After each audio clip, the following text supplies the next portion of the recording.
All right, everyone's getting settled in. We have such a treat for you today here at the KINN. We have Jeff Scult. He is an impact entrepreneur. He's the founder, designer, and CEO of the regenerative fashion brand One Golden Thread. He's been featured 3 times in Forbes magazine as a leading voice for regeneration. He is also the creator and host of the fast-growing podcast Drops of Gold. And he's on a mission to make One Golden Thread the world's most beloved benevolent brand and inspire a world of regenerosity. Let's give it up for Jeff Scult. Wow, the KINN brings it in. And Erin, thank you for that introduction. You are so hired. I'll be your new publicist. So first, I want to talk about the thing that everyone first notices, which is how incredibly soft your clothing line is. I met Jeff at a party downtown a few months ago, and I was wearing a dress, so I had my shoulders were bare, and he put one of his dusters around me, and it was a moment I will truly never forget for the rest of my life. It was so stunning, and I love soft things, so I was just like, what is this? So can you tell us, how did this start? Thank you. There is a frequency of clothing, and we'll get into that because it's really powerful to realize that there was the food frontier and the food revolution, and the forgotten frontier was what we put on our bodies. But it didn't start with clothing. Think back to the things that you've been inspired of in your own existence, and it's so powerful when something doesn't start with an agenda or even a business plan. It starts with an intent. And after a life of being unexpressed, I came to realize through a series of my own personal journey awakenings that something that I'd forgotten for half a century is that we truly are each all born and always are golden inside. And that we're all connected by a golden thread. And so I had this dream, and there's an expression which means a lot to me, which is a dream that keeps coming back is no longer a dream, it's a calling. And the calling was to go around the world and tie golden threads on people's wrists and share a spoken word piece around this notion around, it was a Life 2.0 letter I wrote to myself called the My Manifesto. And that's the way it started. And it was so powerful because what occurred as one by one, I tied golden threads on people's wrists. I asked everybody the exact same question. And just like a snowflake, just like a fingerprint, every answer was unique and different. And that's what inspired me to go deeper in this social experiment, which was like, wow, we are all each unique, and it's about expression. And I've always had a thing for t-shirts, and I never could find my perfect shirt, so I decided since I couldn't find it, I would design it. And that led me on a material mission because I wanted something that was the opposite of fast fashion, and something that was unique and different that the world hadn't experienced. And so I wanted to create our own material. And that led me on a journey to discover regenerative beech trees from Austria that we ended up knitting together with something that I felt from California family-owned farms in terms of the top 1% ethical cotton. And it created something that really invites people into a frequency of fabric and a frequency of clothing, which we'll go more deeply into. But it's just so beautiful for all of you that are mission-driven to think, not what the business plan is, but what's the intent. And the intent was to spread connection and love, and it remains that day. Beautiful. Thank you so much. So what were you doing before you became the One Golden Thread, Jeff, that we know today? I cut my teeth in advertising, and then I was a 4X evolving entrepreneur, always amplifying other people's visions and dreams. I was kind of the revenue monkey, the business head, the storyteller. And I realized that we are not just here to amplify for others, we are here to first amplify for ourselves. And so there was something that was aligning with my own personal journey, which was like, I'm going to go deeper, and what is my calling? So yeah, I enjoyed everything that I had done prior to this, but none of those things felt like something that was life's work. And that's what I think is such a beautiful example of everybody in this room is, in one way, shape, or form, we're all on that path. Thank you. So when we talk about One Golden Thread, we use the word regenerative, and I've noticed that we haven't used the word sustainable. Is there a reason why you've made this distinction? Sustainability is hands down the most greenwashed, non-definable, non-measurable word in the history of anything that is considered to be morality. And sure, it's a beacon, and it's something we can talk about, but as I went to the Global Sustainability Conference in 2016 to scope this, or I went to the United Nations and I learned about the Global Sustainability Goals, I was just polarized. I'm like, this doesn't make sense. Because if all we're doing, if sustainability, let's be honest, sustainability is like at best maintainability. And maintainability is not going to get us out of the mess we are in as a planet and as a people with the plight that's happening. It's like if you sent your kid to school and you said, Johnny, let's get a C. Go get a C. Let's get average. So what came to bear as I was in these hallowed halls of the United Nations and the Global Sustainability Conference, that was we get to go further. And it's such a beautiful, powerful thing to say, like, I mean, we've all heard that our parents say, like, hey, leave something better than when you came, right? And so that's what regenerosity is. Regenerosity is a spirit that we can actually give back more than it takes to create. So for us, what that means is that we're innovating with nature to connect to our inner nature through these beautiful fabrics and fibers, and then every item sold plants a tree. So for us, it's measurable and modelable. So from one beech tree, we can make 108 of these at least, and then for every item sold, we plant a tree. So we can actually measure and model what that looks like at scale. We can all do this in business. Like, how do we actually give back more than it takes to create? So one of my charters, and the reason why I've been honored to be, have conversations with Forbes, and we were lauded by Fast Company as being a world-changing idea for 2024, is really focusing on the fulcrum, the new fulcrum of regenerosity. And we can all look at that in our personal lives, of how we see ourselves, how do we get out of bed, how do we actually, instead of deplete, how do we replete, right? And then we can do that for our communities, and we can do that for the planet.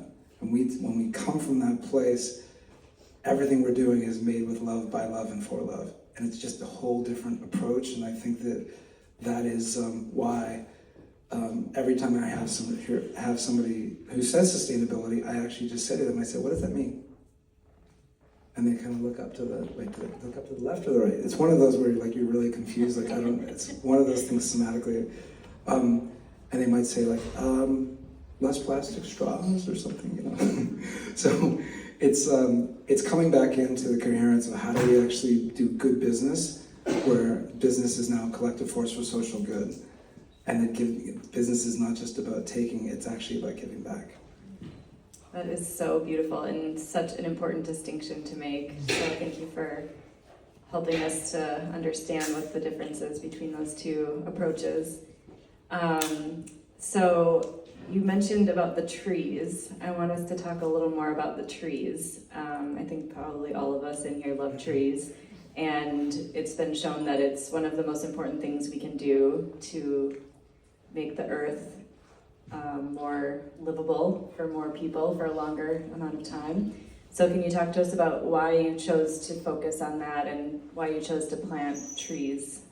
Yeah, well, let's first start. I mean, there's been so many moments of synchronicity along this journey that, my heart just explodes. And one of the things is my mother was a fine artist, and her art was all about nature and us as one. So the trees were the limbs, it's the skin as we breathe, and she's very realistic and surrealistic at the same time. And so it's always been in my DNA. Art all over the walls about trees and humanity, human nature is one, right?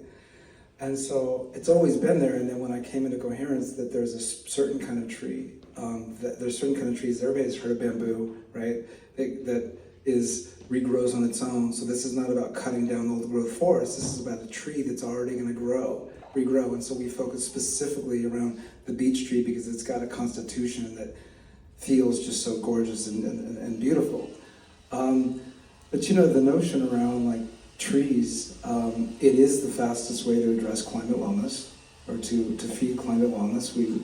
It's among, it's among. There's probably people in this room that could certainly view other data, but that is certainly one of the ways to imbue climate wellness. And then also just this notion of trees. The fact that we plant trees is not just about planting in the Amazon, which we have done, and to address forest fires, which we have done, and in Nepal to reconnect habitat corridors that were broken so the red panda can move during the winter months, which we've done. It's also, we've done urban forestry, where we planted trees in the east side of Detroit and Phoenix, where urban deserts exist. And so we've all sat underneath that tree, and it's just so extraordinarily beautiful. We'll get into this, but we just opened a place on Abercrombie, and the back, we brought in a Japanese maple, and every morning I sit under that to meditate. It is so beautiful just to be with the trees and realize that trees are the silent spirit walkers, of this planet, and we're honored, and it gives life to color and color to life. Wow, thank you so much for sharing that. So clothes, why is it important what we put on our bodies in terms of our clothing? Like I said, we've had these revolutions, right? The food revolution and even like the thought revolution and all these things, but fashion was the forgotten frontier. I think no longer. And part of it is because that we understand that there's a frequency that exists. Everything carries codes. Everything carries codes, and clothes carry codes. Now, are those codes negative or positive? Over 90% of the clothes that we wear have plastic in them. There are studies, this is specifically for the ladies, with all those performance clothes that you're wearing, about what's going on down there, really, And so there's a frequency to clothes. We believe in biomimicry. I believe in the concepts of synesthesia, which means that it obliterates senses and you feel something. Why do we feel?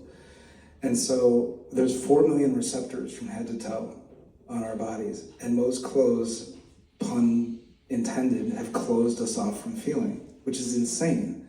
I'm not wearing this for you. I wear this at home alone. I put on all my ego clothes and I take them off. It's like, I just know what it feels like to feel. And once you feel, it's a beautiful thing to say, like, I want more of that feeling and less of things that are out of integrity. And, I'll just complete this thought with this, is like, what are the thoughts we're thinking? We talk about like a vertical human, right? What are the thoughts we're thinking? What is the food we're eating? What is the words we're speaking? And what is the clothes we're wearing? And by being in integrity, it's a beautiful thing to feel that alignment. And the fastest way we come back into coherence with ourselves is through our nose. We know this, right? You smell something and it brings you back, it takes you back to a childhood memory, and it's also our skin. And so let's treat our skin not like a second-class citizen, and that's the frequency of clothing, and that's the frequency of where vibration and frequency can really meet in a delicious way. Nice. That's so beautiful. Thank you for sharing about clothes. It's something I think a lot of people don't think that much about, we just sort of like get up, we get dressed, and we move on with our day. So it's something to consider more. So we've talked before about the fashion industry and how, the idea is make it as cheaply as you can. Doesn't matter the quality really, as long as people will buy it, and just, it's like all about the profit margins. Without any concern for people's well-being who are going to wear it, or the earth when it's just going to get thrown in the landfill because it's poor quality. So with all of that, how have people been perceiving what you're doing in terms of like the public and the mainstream what kind of feedback have you been getting from people in the world?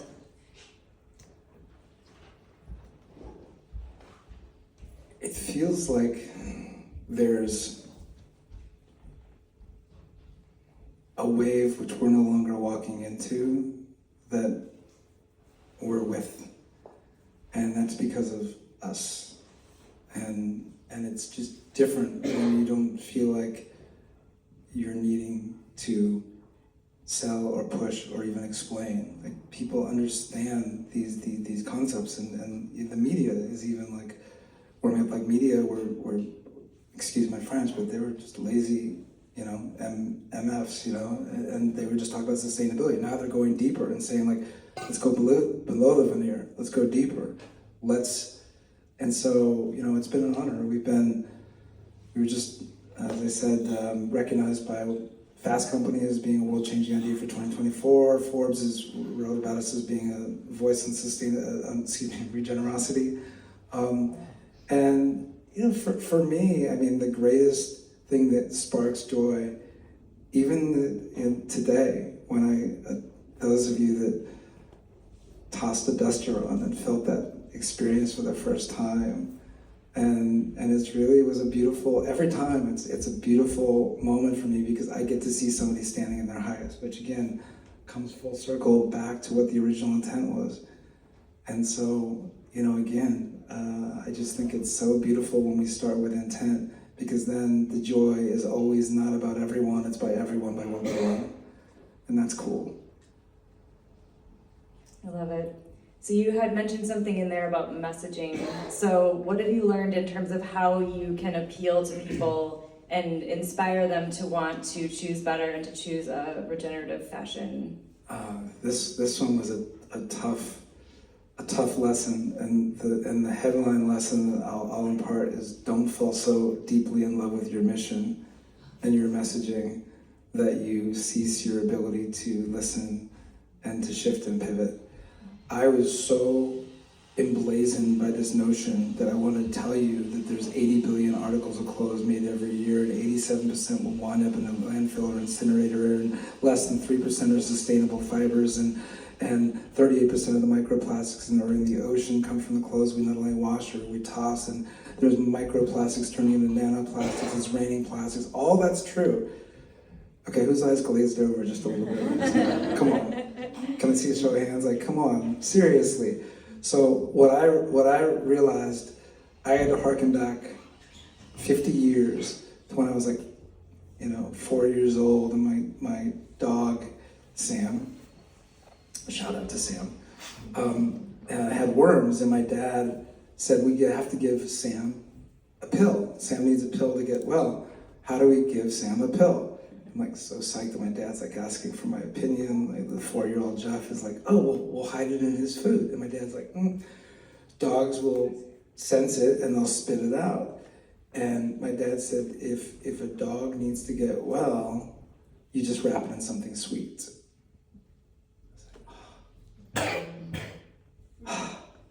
Think about that. So the moment that we stop talking about the problem, because if we talk about problems, that means we're activists. And the moment we move to solutions, we are proactivists. Think about that. And if you just simply talk about a better mousetrap and you present a better product that invites people into it, and then you can talk about all the things, what you're doing is you're creating value over price, because you're allowing somebody to see themselves, that somebody can self-enroll themselves in it because they feel it. And it's just a better party. So like I talk about like a pivot party, right? It's like even this notion around consciousness. Sometimes consciousness, who sometimes feels like it can feel a little concrete. It's like consciousness, oh my God, it's heavy. Well, maybe we should just replace consciousness for deliciousness. It's like, let's just create things that are spark joy, and that do right by the planet, do right by the people, and create businesses. Because, the truth is, we're in an election year. We are not going to get the solutions, the results, the amplified lives that we're looking for from our leadership. And I believe in the creator community. I believe in businesses as a collective force for social good. And So I believe that we can be proactivists and do this together, and that's where it truly is the rising tide that lifts all ships.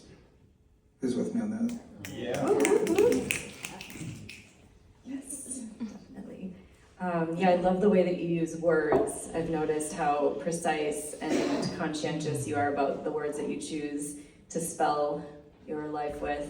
And I wanted to ask you, you said something about using the word delicious. How do you feel about using the word conscious for business versus like maybe a better way to talk about impact-driven businesses? I think it's conscious. Conscious is not. It's not whether it's good or bad. It's like I have an expression which means a lot to me, which is like the thing is never the thing. It's our relationship to the thing. So, what's your relationship like to that? Does it feel heavy? Does it feel like so grandiose that it's hard to ground? Or is it a container that allows for things to thrive? And so that's for every single human being to choose. But I think it's stunning when we actually just realize that, just we talked about codes, that, that words cast spells. And we can choose our spellings wisely. That might be it. Yeah. Right on. Yeah, I love the word delicious as just a substitute for probably a lot of different words. Yeah, we had talked about how like that word can also sometimes feel like a little bit like exclusive. You're in or you're out. You're with us or you're not with us. We're conscious. What's the opposite of that? Oh, I really appreciate that delineation. Thank you. Because if we're talking to each other, that's all we're doing. We are. What are we really doing here? We're just like, it's like I have an expression which is like, seek not the like-minded, seek the like-hearted, whose unique perspectives opens and blows your mind every time. And so like the heart of this is like we want to invite more people to join and to do it where they don't feel like they're being pulled or pushed.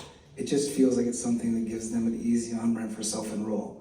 And that's, I think, what we're talking about here is that we want words and containers that invite everyone by one who chooses, as opposed to feeling like I'm more conscious than you. It's like the whole thing around like, I have a whole, don't get me started around spirituality.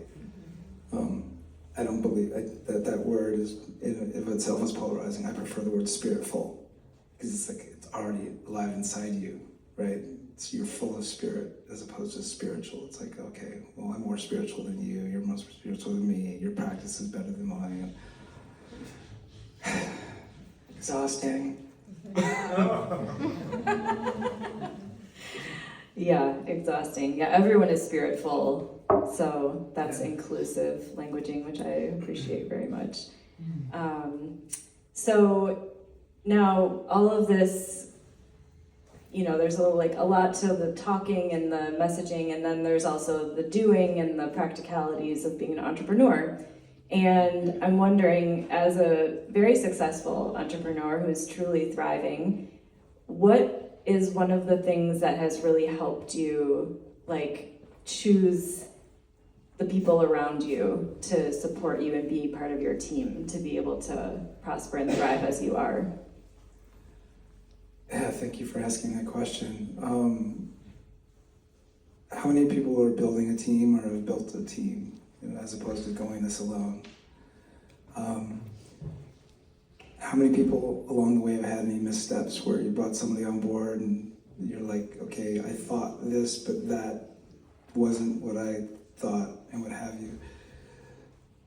Or this is a lesson that I am honored to bestow, and hopefully this little thing that you'll never forget will allow you to not have a pound of flesh taken from you, which is when you're choosing who to partner with, before you become intoxicated by their complementary skill set, first define and align around complementary life sets.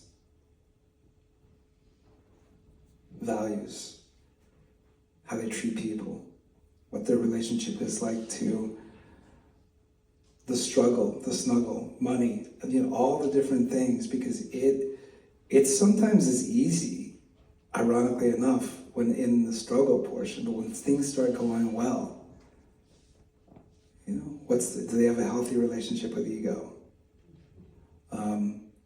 So I'm really honored that I've had some of those hardships and those moments that have kind of emblazoned me in that lesson, and therefore you can protect the realm, right? The realm is your values, and wield the shield, right? Like, be fierce because you understand your values and you invite somebody in by understanding theirs. And once you do, then all of a sudden those complementary skill sets, it's like, let's rock and roll. Let's get in the foxhole and let's get on this hybrid rocket ship and let's take it. So that's what I want to leave you with as it relates to that, and hopefully that resonates. Yeah, it makes a lot of sense. There's a distinction between we want to be open and we want our hearts to be open, and at the end of the day, yes, like love and light are all, and it's important to have that sharp sword and to make those distinctions and to carry that discernment and to make good choices and to say no when that's what will, at the end of the day, protect the wholeness and allow the wholeness to move forward and thrive. So thank you for talking about that. So you have a store on Abbot Kinney. Tell us, what's going on with that? This is so crazy. So one Golden Thread started is like in my garage and in friends' backyards, is connecting with friends. It's always been about connection. And then the pandemic happened and we went online and we grow as to ship out globally and do all the things and what have you. It always has been around connection. And so I've dreamed of having a flagship that was experiential retail and having a place that community could gather and we can come together in talks, acoustic golden hour music sets, and that's exactly what's transpired 8 days ago on Abbot Kinney. So encourage you to stop by, come up and scan this code. We're going to have beautiful collaborations as well with the KINN and do all the things, and it's going to be a beautiful moment. And say hi to Brett. Brett's back here. Brett is our consigliere of the store. And we're going to have a lot of fun. Come on through and have an experience, and also, it's about connection. So I brought golden threads today, so if anyone wants a golden thread blessing, or come on through and receive. And it's an honor, and it takes a village. There's an expression which means a lot to me, which is, think about the moments in your life around like your relationship around doubt and uncertainty. That relationship is a very powerful one to really think through. And I have no doubt this is the right thing for us to do, and it is the biggest lean in for benefit to be having a store on Abbot Kinney next to Adidas and all these other J. Crews that have those kinds of budgets. So it's a big lean in, and it takes a community. So we're uncertain in terms of exactly what it's going to look like, and it's exciting. That's exciting, and we have no doubt that it's going to be incredible. So super psyched and excited to welcome everybody in. Shout out, you've been there. So it's going to be fun. Thank you for coming through, Erin. Oh my God, it's so gorgeous, and the build out is incredible, and you guys rocked that. You just knocked that out in like, what, a week or two? Yeah, it was insane. 5 weeks and a lot of late nights, burning wood, plastering walls, ourselves, and our build-out partner Juan Pablo already. A shout out to Juan Pablo. So yeah, come through. There's going to be ceremonial tea sits in the morning. It's going to be, and I'm so excited. The KINN is now doing a tea lounge. The tea is like, tea is having a ascension moment. What's going on with the tea? Tell us more about the Oasis. Yeah, so the front is experiential retail and the back is the Oasis. And when you come through, I'm just so honored when people that have walked in, they're like, I don't feel like I'm on Abbot Kinney. I feel like I just entered well, you can fill in the blank, whether it's Japan or what have you. It's a moment. It's a place for respite, a place for to come together. So we're gonna have morning tea sits. We're gonna have golden hour music sets, breath work. Individuals from our community that have something to offer. We're gonna be open to, I think breathing into it and seeing what it's meant to be. And it's gonna be fun. It's a canvas for co-creation. That's kind of what it is. So this is gonna be a fun, giddy up ride, and it's important for me personally to have a space and a place. Like this also just feels really good that I get to go hang out with us.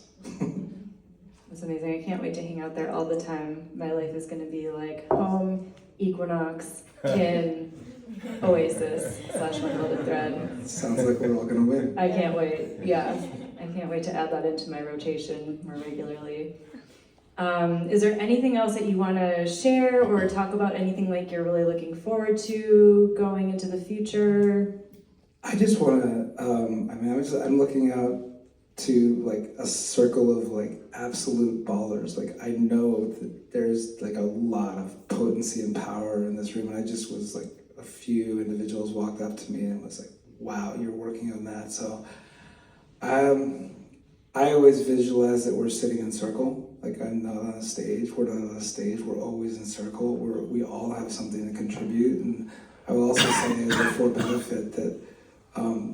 We're just getting started. We do not have it all figured out. We're looking for all the resources to become the world's beloved benevolent brand. I will also share with you that the only, I'd love, two people are focused on regenerosity and understand like biomimicry. Like, I wanna tap how do we study what we've created? Because I know that we've done something special. When I have Paul Check, who's like a master of biomimicry, he says, I put your clothes on, I feel like I just got Tai Chi'd. Like I know there's something here, that there's grounding and there's amplifying. I'd love to have our threads put under a planetary microscope and see what's going on, because when you actually look at fabric, is there a dance and a rhythm and a constitution, or does it look like a shit show? I know this is going to be some sort of a snowflake. I don't know what it's going to look like. Who knows that person? I'd love to do study of what we're doing here. We just completed a round, but we're already thinking about like what's our next round for real global expansion. So we're, and there's a dance there, right? Because when you bring in capital, we've been really honored that we brought in capital so far, brought in about $4 million, and it's all been like angel benevolent investors, like that are incredible, that are aligned, again, complementary life sets over skill sets or something. So I'm here, I've learned how to receive. And so I'm here to receive as I'm also here to give, and that to me is the beauty of sharing love. So I'm super excited to be with everyone, and I don't know, does everyone hear like a little spoken word piece like to end this up? Yeah? Before that, I just want to say... Q&A or whatever we want to do. Yeah, I'm going off book. I just want to say, so yes, just to highlight, calling in data, studies, scientists, and calling in angelic investors. Just put that out there. Yeah, and stop by and shop. And stop by the shop. It is so beautiful. And so you want to introduce what you're about to do, the Humanifesto? I won't do that one because it's a little too long. It's just a little meditative. I just want to send you guys out on the day with a little pep in your step versus like a little. We'll do that, and then we'll do the Q&A. Sure. Okay. So I really want you to receive this as a blessing from you, for you, and think back to that first moment that you really started to give zero fucks about anyone else's opinions of you. Got it? Because that's when you clear the decks for your infinite fucks, opening up your transcendent truth. No more woo-woo. No more gurus. Because because we are each spirit full over spiritual, because the gold already resides inside you. You say yes to life with no hesitation and reservations, free dive into the unknown beyond your comfort zone, expectations. It's your choice, and you've chosen to claim your golden voice. It's time we all shared our gift with increased ignition. When in doubt, get out, while embracing the beauty of uncertainty as the magical mystery of life's journey. We are each more liberated and free together than apart. Each moment is a choice point, and you've chosen to live with an open heart. We keep our eyes on all the blessings because we know residing inside that deepest dark fear cave, just like Joseph Campbell said, resides our greatest lessons. And we will never forget that this is all supposed to be fun. So yes, fuck yes, let's have some. Yes. You're going to give it up for that. Fantastic. So good. So, who has a question for Jeff? Right here. Yeah, and when just wait for the mic before you start asking your question. Technical question. How do you turn a beech tree into a t-shirt? Such a good question. So I actually went to Lansing, the city of Lansing and the innovation source company that does it, because I wanted to understand that process. It goes through a pulverization process of the entire tree, from the entire tree into like a fluffy white substance that goes into fiber. Now, there's several things to know here. It takes a lot of energy to do that. One of the things that I was emblazoned by is they're using 85% renewable energy. Secondly, it takes a lot of water to do that, and chemicals. And so they have a water, our partner has a water desalination plant, so the water is returned to the rivers as fish safe. And also, again, very importantly, they are guaranteeing no old growth forest. So we can have that emblazoned stamp that this is not pillaging forest, it's actually an innovation with nature. And then the other thing I think to mention that is really interesting is that the process that we're utilizing already has like a pure white. It already comes pure white, so you don't need to bleach it again to get to white color. You're starting from a place.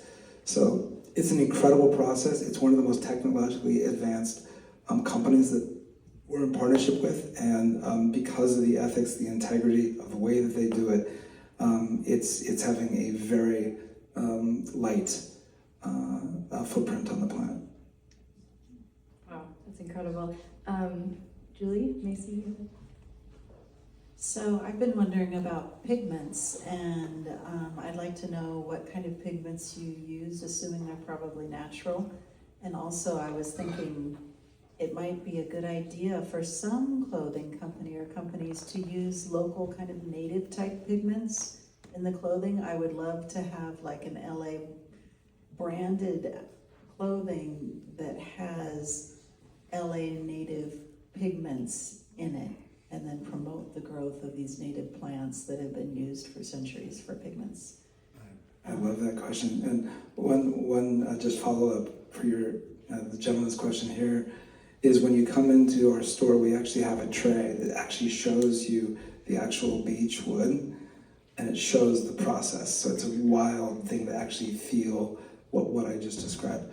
Regarding the pigments, so I will be, there's an expression which is like perfection is the thief of progress, and I will say that this is an area where we get to improve. We are using non-reactive dyes, which is the best thing for skin. For anybody who has any allergies, these kinds of dyes that we use do not run in the wash, and they also are the best for the skin. With that being said, there are absolutely other things, and I will tell you that this has been one of the pain points that I would love any support of introductions regarding natural dyes. Like for instance, when we looked at doing natural dyes, we were going to be sending the garments to Mexico to have them dye with the with plants and the and it would have driven the cost up, and also everything is a trade-off. You ask yourself, well, what's the carbon footprint of shipping things there and shipping these back? Are you trading a headache for a stomach ache? And your mind can explode when you realize, truthfully, and I will say this, that the only thing, if we really want to get brass tacks, so that we want to be perfect, is that we're not going to drive in cars, we're not going to sleep in homes, we're not going to fly in planes, and we ain't going to wear clothes. So this isn't about perfection, this is about pursuit of progress. And so this is an area of pursuit that I would love to do. I want to do a collection around with incredible natural dyes and indigo pigments and what have you. And I was thinking, am I going to hop on a plane with rolls of fabric and go to Africa? I want to do this because it's such an extraordinarily beautiful thing. And until that time, what we're offering is the most commercially viable, skin-tastic version of something that's more scalable. And I'm very excited to explore these other areas, even if it's just micro collections. So if anybody has any introductions or relationships there, because I've been drawing a goose egg. All right, so calling in natural dyes that are as local as possible. Macy, can you bring the mic over to Ben, please? Yeah. Thank you. Cool. Hey, Jeff. Hey, I'm Ben. Hey. Hey, Ben. Hey. Okay, so question. How many units have you sold? To this point? 94,000. 94,500. And that's how many trees we planted. Okay. And you can actually, with transparency, see on our website, if you scroll down the middle of the homepage, it will actually have a click of exactly how many products have been sold, and that corresponds to how many trees we planted. So how do you accommodate for that, the accountability of making sure that those trees are planted? How do you go about the business of just the accountability on that? Absolutely, yeah. It's so important because it's not just about checking the box, like donating money, having a relationship to an organization. How many trees not just were planted, but what's the percentage of those trees that actually take and grow? So we did our homework and we looked at probably a dozen organizations, and we landed on an organization out of Vermont called One Tree Planted. And One Tree Planted has won every award in terms of the veracity of the way that they plant, where they plant, because what they do, and this is really, really cool, is that they don't just say we're going to plant in Amazon, we're going to decide what the trees are. They work with the local authorities. They work with the botanists. They understand what are the trees. For instance, when we planted in the Amazon, there were 98 different varietals of trees that were planted in the Amazon. That it's all about the bioharmony. And so we don't, we're here in collaborative stewardship. We're not recommending what trees to plant. We get to choose what projects we feel aligned to, and I do that based upon just my heart and what feels good, and including the urban forestry example that we talked about. Cool. Thanks for that question. It's super important. The partnerships we choose and the organizations that we choose to partner with, and doing our homework and not just looking and again, just asking the deeper questions. Thanks so much, Jeff. I'm Jess. Jess. Hi. Obviously, one of the reasons why fast fashion is fast is because it's cheap to buy for consumers. And the One Golden Thread products are premium products, and they're slow fashion, and you want people to have them for the rest of their lives, I'm guessing, because they're good quality. As you expand kind of internationally or into other areas, I'm aware that we're in a very financially privileged place in Venice. Do you expect to be able to kind of bring the cost down, or do you hope to keep it as a sort of quite premium brand? And also, what are some of the SKUs that you're planning to move into as you expand? great questions.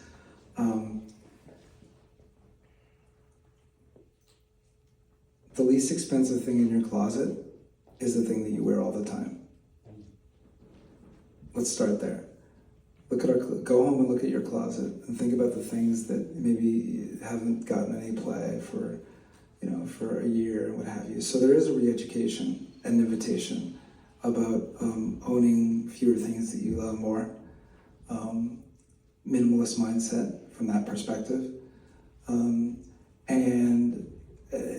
also an invitation to actually see through a lens of value over price. Now, with that being said, we get it.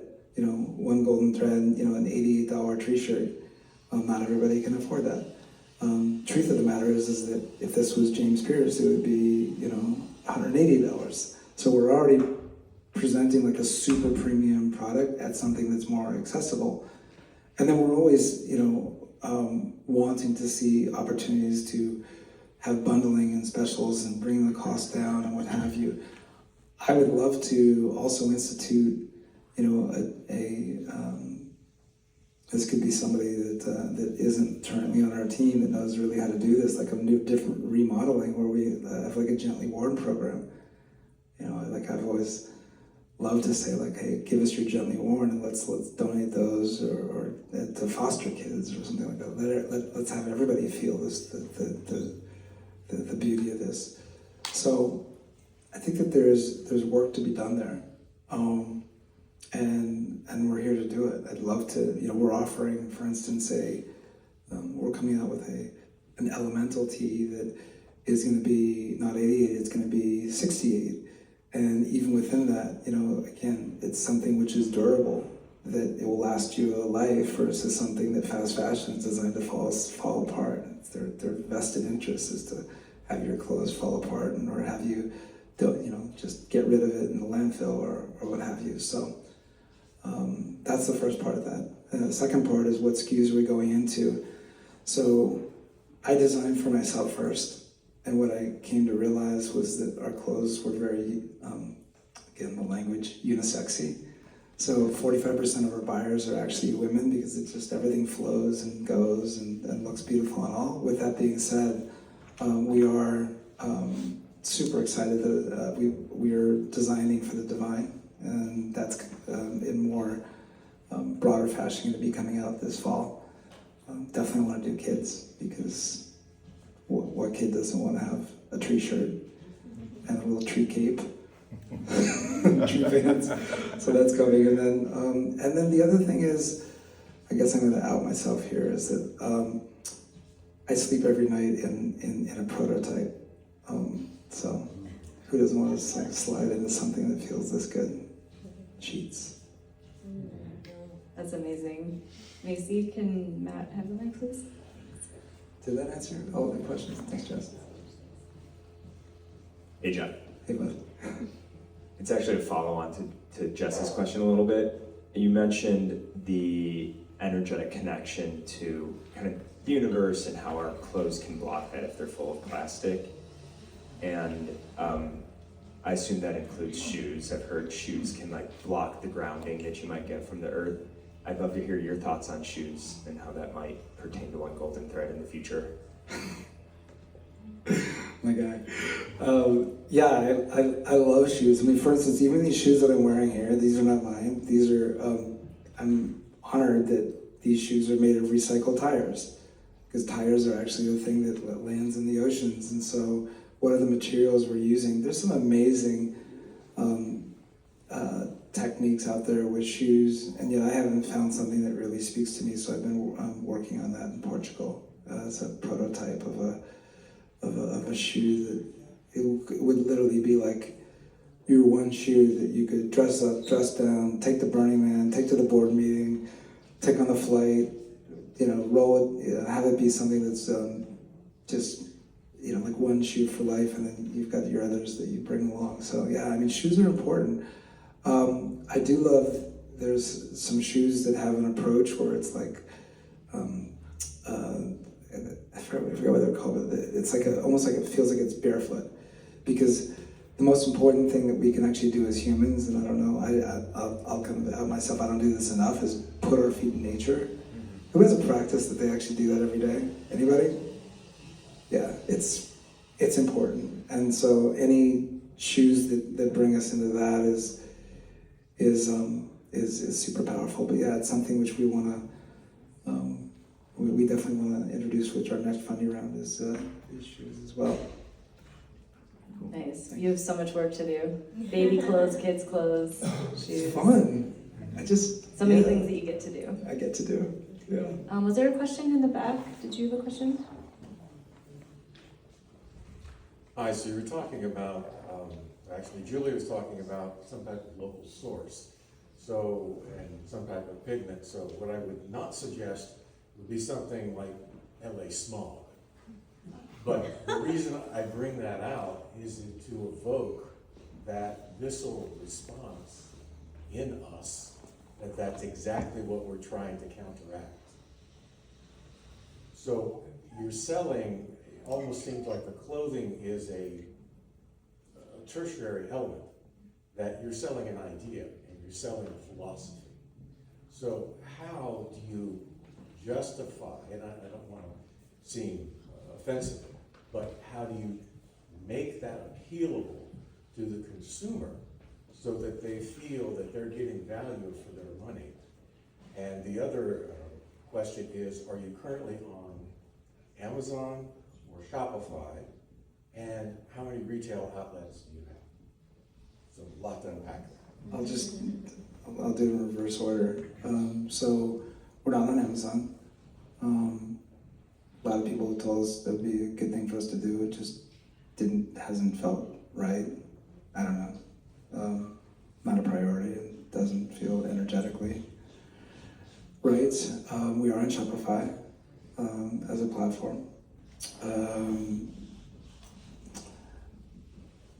As it relates to your other question, I will share with you that so we all know that we can't, nobody can actually shame us, but we can shame ourselves.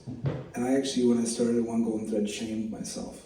Because I'm like, am I even allowed to price a premium for a product that we're paying benevolent wage, not minimum wage, that we're using the best materials that are ethically sourced, there's no plastic that touches it in terms of the packaging, even the bins that we use are these super expensive like cardboard, like versus like, plastic bins and what have you. So the behind the scenes is as beautiful as it is from the front. And I shame myself, I'm like, am I allowed to charge a premium? Am I allowed to actually pay myself? Like, I actually went through that for 2 years. I didn't take a penny, or 3 years.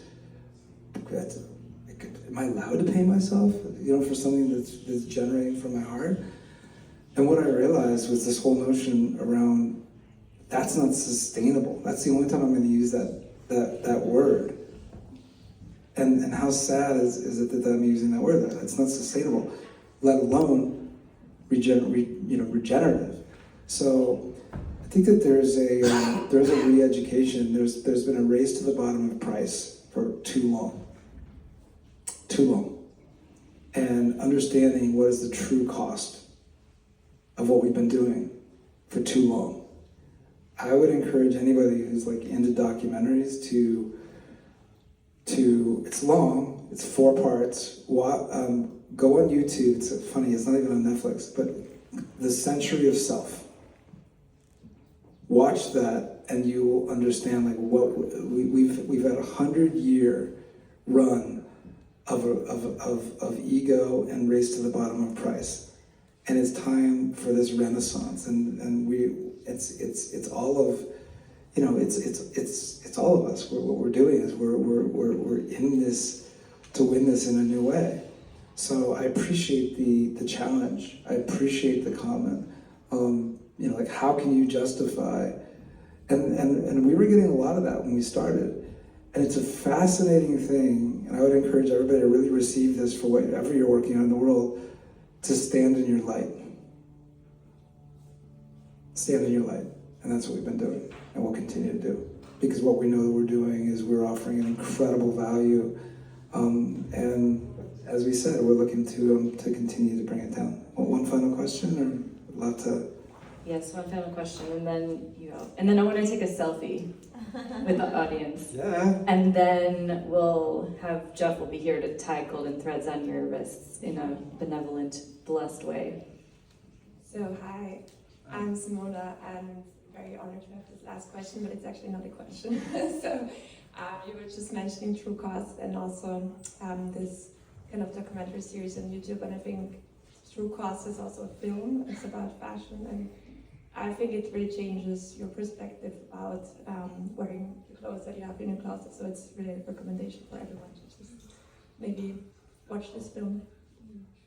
Yeah, important film, True Cost. All right. Anything else, Jeff, that you didn't get to say that you wanted to say?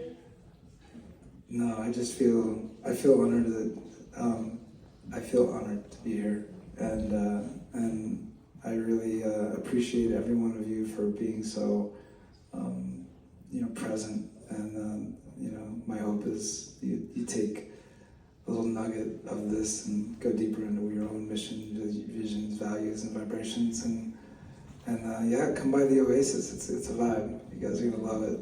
Come by the store, and thank you for your love and support. Yeah, it's definitely a vibe.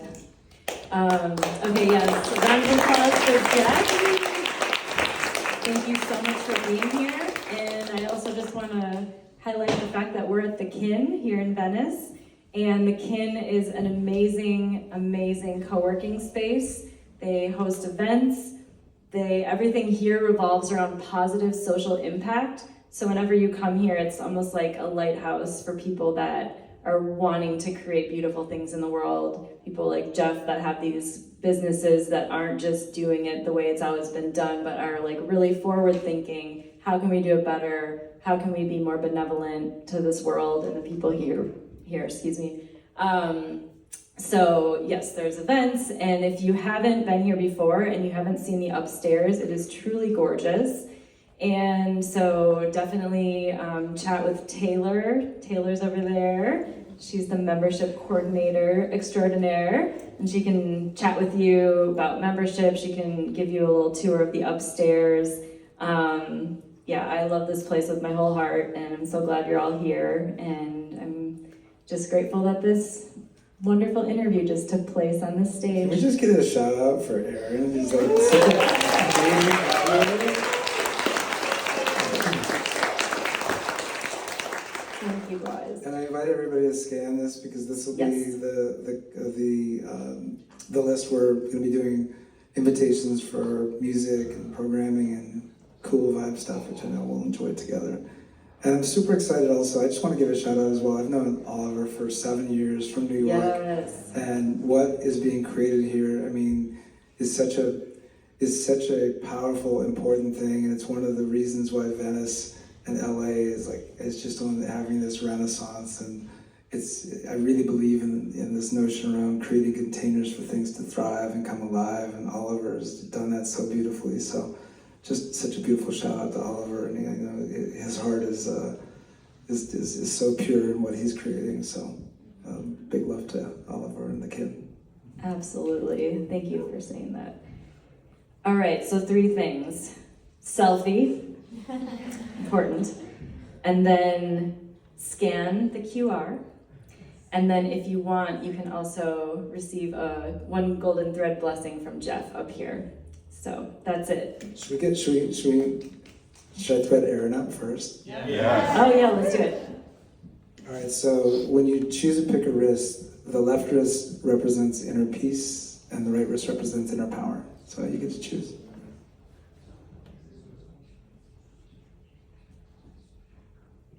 you for tying it tight. I got you.